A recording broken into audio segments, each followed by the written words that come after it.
Basa-basi. Biar nggak basi.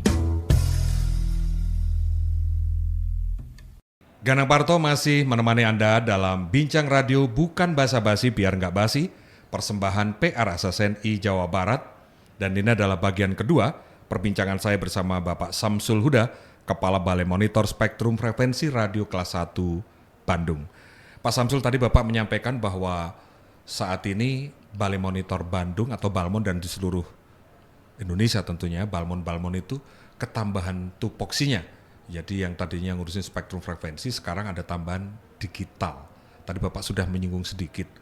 Lalu hal-hal utama apa nih fokus yang sekarang sedang digenjot dikerjakan terkait digital tadi yang berpaut dengan tugas dari Balmon? Baik Mas Ganang, jadi begini Pak, infrastruktur digital itu saat ini kita lagi tanda kutip ya, memang belum merata. Apanya ini Pak? Jadi frekuensi, infrastruktur, telekomunikasi itu biasanya berhimpitan dengan populasi orang. Oke. Berhimpitan dengan sebuah bisnis usaha gitu. Nah, makanya kalau kita petakan spektrum frekuensi radio itu akan banyak digunakan di daerah-daerah yang Penduduknya sangat banyak. Kemudian kedua di situ banyak industri. Banyak entitas usaha. Nah, ketika itu belum imbang, biasanya kepadatan frekuensi, penggunaan frekuensi juga terjadi timpang. Kita ngomong kita jadi Jawa Barat ya. Oke. Jawa Barat antara kenapa kami banyak menempatkan stasiun monitoring kami ada di Jawa Barat bagian utara dibandingkan dengan Jawa Barat di bagian selatan. Itu adalah salah satu pertimbangan itu tadi. Nah, termasuk infrastruktur digital. Nah, terkait dengan infrastruktur digital itu memang kita istilahnya mencoba gitu Pak, membuat infrastruktur digital ini merata, inklusif, kemudian bisa digunakan oleh kita semua. Mudah-mudahan gitu kita bisa memberikan koneksi ini affordable, murah gitu, bisa terjangkau. Nah, terkait dengan infrastruktur yang dilakukan oleh Balmon ini, sementara di awal-awal tahun 2025 ini Pak, kebetulan kami dapat penugasan itu terkait dengan pemetaan kualitas jaringan. Memetakan kualitas jaringan. Bentar, jadi saya tanya dulu Pak, jaringan di Jawa Barat emang gimana sih kualitasnya? Iya, jadi basis gelombang radio. Radio itu kan memang memancar di udara, dia pasti punya kekuatan, punya istilah teknisnya itu coverage area, wilayah layanan. Nah, wilayah layanan satu dengan yang lain itu kan perlu dilakukan pengukuran Pak. Ya. Jangan sampai kemudian misalnya nih suatu lembaga gitu, saya punya coverage 100 kilo loh misalnya nih ya, bener nggak 100 kilo? Saya ngeklaim teknologi saya misalnya ini loh kecepatannya sampai sekian gitu, bener nggak sih? Internet gitu. Ini misalnya? Iya, misalnya internet itu. Jadi kan ada parameter yang dijual itu, kemudian apakah benar yang dijual itu sesuai dengan yang disampaikan atau manfaat yang diterima itu sesuai dengan yang dipromosikan itu kan. Nah, kemudian kita pastikan bahwa memang kualitas yang disampaikan oleh sebuah lembaga itu tadi memang ya sesuai dengan yang dijanjikan gitu. Nah, oleh karena itu maka kita berkewajiban untuk melakukan monitoring kualitasnya itu Pak. Nah, misalnya pada waktu event-event tertentu ketika terjadi mobilisasi orang tinggi, mudik, Lebaran gitu, kemudian Natal dan Tahun Baru, rame itu kan banget, banyak orang yang melakukan perjalanan. Nah, ketika orang melakukan perjalanan itu akan diiringi dengan penggunaan telekomunikasi yang juga tinggi. Nah, bagaimana kemudian teman-teman lembaga telekomunikasi ini kemudian bisa mengakomodasi kebutuhan pergerakan orang. Nah, di saat itulah kemudian kita harus memastikan bahwa ketika orang bergerak itu dapat sinyal yang bagus. Ketika orang bergerak yang bersamaan di waktu yang sama di area yang sama itu juga dapatkan teknologi seperti yang dijanjikan. Itu makanya kita pastikan Pak diukur. Makanya kualitas jaringan itu juga harus dipastikan bahwa sesuai dengan yang diperjanjikan. Itu adalah bagian daripada penugasan kami Pak di tahun 2025 ini. Yang tadinya kami hanya mengukur tentang medianya, infrastruktur frekuensinya, tapi sekarang dinaikkan menjadi kualitasnya, gitu. Satu step di atasnya sampai kepada kualitasnya. Jadi ini menjadi menjadi challenge buat kami. Kedua, ini bagian daripada ternyata kemanfaatan buat kami itu lebih ditantang besar. Gitu, lebih besar. Ya, nah, ini harus dipastikan, Pak. Nah, kemudian tidak hanya untuk masyarakat gitu, Pak. Ada beberapa program pemerintah yang membutuhkan dukungan infrastruktur digital. Kita tahu bahwa ada program sekolah rakyat, Pak. Oh iya, sedang berjalan baru-barunya nih sama Presiden ya. Ya, ini program bagaimana kemudian program sekolah rakyat ini yang digagas oleh Pak Presiden ini bisa memutus mata rantai kemiskinan dengan cara memberikan pendidikan yang baik dan berkualitas. Dengan harapan pendidikannya bagus nanti bisa memutus kemiskinannya. Nah, di dalam pelaksanaan sekolah rakyat ini pasti, karena sekolah rakyat ini nanti belajarnya pakai digital, Pak, salah satunya, pakai learning management system. Ada beberapa modul itu yang memang cara pembelajarannya secara online. Nah, ketika kita ngomong online, berarti kan butuh sarana, Pak. Jalur internet, kabel dan sebagainya. Iya, nah, maka mandatori yang disampaikan atau diberikan kepada kementerian kami, Komdigi, yang pasti nanti turun sampai ke kami adalah terkait dengan penyediaan sistem dan infrastruktur jaringan. Bagai-mana kemudian sekolah-sekolah rakyat ini teraliri internet. Bagaimana kemudian ini dapat kapasitas atau bandwidth yang cukup agar proses pembelajaran yang secara online itu lancar. Tidak tersendat-sendat atau gitu. apa? Loading. Iya, gitu kan. Iya. Makanya itu harus dipastikan, Pak Kanang. Terus kemudian ada juga program pemerintah terkait dengan Koperasi Merah Putih. Pasti di sana juga membutuhkan koneksi internet juga. Nah, salah satu peran daripada Komdigi di amanat di Impres itu adalah terkait dengan penyediaan sistem dan infrastruktur. Nah, tentunya itu mandat di kementerian pasti turun ke Direktorat Jenderal, Direktorat Jenderal turun ke Direktorat turun ke kami sampai di UPT.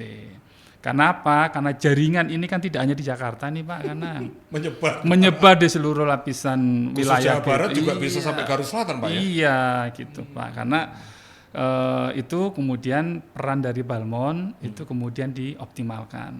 Yang tadinya hanya menangani sumber daya frekuensinya sama alat yang digunakan diukur, dicek. Sekarang kita diperluas sampai kepada infrastruktur digital. Ini berkah buat kami.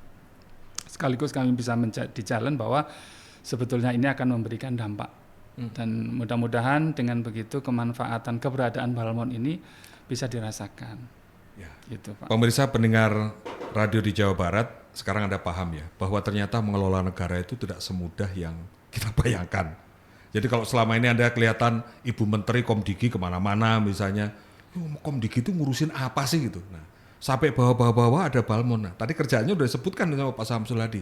Dan sekarang Anda jadi paham bahwa kalau Anda jalan-jalan ke Bandung, ke jalan di daerah Arca Manik, ada nanti di situ gedung menjulang, ya nggak tinggi-tinggi amat lah ya, di sisi pacuan kuda itu ada namanya balai monitor. Nah, disitulah Pak Samsul ngantor, ternyata pekerjaannya ngurusin yang begituan tadi. Jadi saya ingat betul dulu, kalau saya awal-awal siaran di radio tahun 90-an itu, kalau radio kita nggak bener atau diukur lagi, nanti Balmon datang.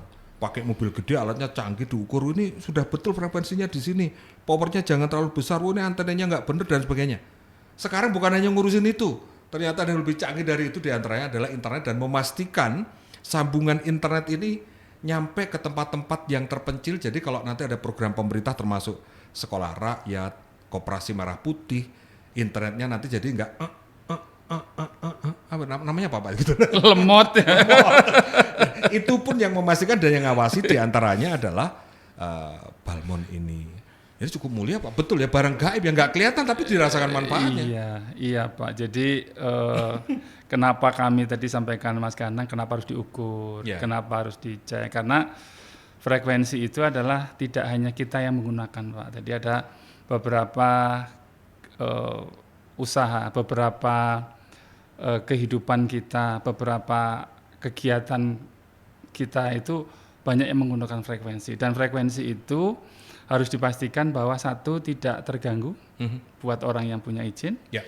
kemudian tidak menimbulkan gangguan kepada mereka Pihak yang lain. lain. Jadi itu Pak, kenapa Balmon ada. Terus kemudian bagaimana kemudian kalau frekuensi ini tidak diawasi, pasti nanti yang kita hindari adalah terjadinya gangguan. Gangguan misalnya nih operator A gitu terganggu atau menimbulkan gangguan kepada operator B. Operator B mengganggu operator C. Akhirnya apa? Telekomunikasi nggak bisa jalan kan. Ibarat jalan begitu, ketika terjadi kemacetan tidak diurai, tidak diatur. Kalau macet kan stuck semua. Malah Pak. stuck semua. Malah stuck semua. Nah, ilustrasi gampangnya karena barang gaib itu nggak bisa kami jelaskan, ya ilustrasinya di jalan, Pak. Kalau jalan itu kemudian tidak Baca, dipasang rambu, tidak dipasang marka, Ya. orang terus kemudian Saenake menggunakan dhewe, sangenahna kan ya. bahaya buat dirinya dan membahayakan Orang orang lain. lain. Nah, frekuensi juga sama, Pak. Ketika kemudian tidak diatur, terjadi stuck gitu, lumpuh Pak kita. Akhirnya kita semua yang rugi. Yang rugi adalah kita semua dan bangsa ini. Jadi kalau internetnya keganggu, semuanya juga nggak nyaman. Kalau saya siaran atau Anda mendengarkan radio kesukaan atau radio kesayangan Anda ketimpah siaran radio lain juga masalah, ya kan? Atau radio Anda lagi siaran, Anda dengerin, tahu-tahu dimatiin, ternyata siaran televisi keganggu, bisa jadi. Nah, Balmon memastikan semuanya berjalan dengan baik. Tadi dianalogikan oleh Pak Samsul, bayangkan kalau itu sebuah jalan, perempatan, lampu lalu lintasnya mati, marka rambu-rambunya nggak ada, terus nggak ada petugasnya. Kebayang tuh Pak? Ya. Tin, Iya, klakson lah, iya. macam-macam. Semrawutnya barangkali kalau kelihatan frekuensi itu seperti itu. Persis Mas Gana. Saya tadi lupa bahwa selain radio yang digunakan oleh polisi, TNI, RAPI, Orari, penerbangan, PT KAI juga pakai itu, Iya. PLN juga koordinasi pakai itu kan. Kadang kita bisa ngintip ya, teman-teman PLN mendapatkan laporan di sana, dia jalan ke sana lagi mau perbaikan. Iya. PT KAI dari satu stasiun ke stasiun yang lain pakai itu semua. Betul. Termasuk kereta cepat kita. Oh ya, juga ada radio komunikasinya menggunakan frekuensi. Iya. Dan itu juga termasuk yang diawasi. Iya. Iya. Dan itu tempatnya Jawa Barat. Sebagian diantaranya dalam penguasaan Bandung kan? Iya. Selain Jakarta. Iya. Betul, Pak. Bandung itu spesial Pak memang ya. Iya. Saking spesialnya Bapak dikirim ke sini. Iya. Iya Mas, karena jadi transportasi mulai transportasi laut, Ya kapal. itu pasti SPP, mereka menggunakan frekuensi. Ya. Nelayan kita kalau mau melaut juga menggunakan frekuensi. Betul. Terus kemudian kalau kita ngomong sektor darat itu juga transportasi kereta api, itu juga menggunakan, transportasi darat kita juga menggunakan. Kalau kita ngomong transportasi udara kita, pesawat itu juga pasti menggunakan frekuensi. Dan kebencanaan pun penyelamatan Persis juga menggunakan frekuensi. Mas Gana. Jadi artinya saya bisa membayangkan Pak, kita tidak mengharapkan dalam kondisi kedaruratan bencana level paling tinggi, ketika jaringan internet down, maka frekuensi radio itu betapa kayak apa kira-kira sibuknya Pak? Ya, itu harus dipastikan, dan kita bersyukur tadi sempat disampaikan Mas Ganang, ada teman-teman RAPI, ada teman-teman Orari. Itu adalah bagian daripada cadangan telekomunikasi kita, Pak. Cadangan telekomunikasi. Iya, ketika kita tidak berharap gitu, ada beberapa kejadian kita ngomong bencana gitu, misalnya di Aceh atau mungkin kemarin di Palu gitu. Cianjur, ketika telekomunikasi konvensional itu sudah down gitu, ya teman-teman saya di RAPI, di Orari itu kemudian yang menjadikan tulang punggung untuk bisa menyampaikan informasi. Termasuk waktu tsunami Aceh, PRSS ini juga pernah membuat radio siaran darurat menggunakan radio, karena internet tidak bisa. Sehingga yang digunakan adalah radio, mengkomunikasikan apa, bagaimana, dan sebagainya menggunakan radio. Jadi tadi disampaikan Pak Samsul sudah berkali-kali ngawasi barang gaib. Berarti kalau saya broadcaster sebenarnya adalah bekerja di dunia gaib. Kita lanjutkan pembicaraan kita dalam Bincang Radio, bukan basa-basi biar nggak basi, sesaat lagi.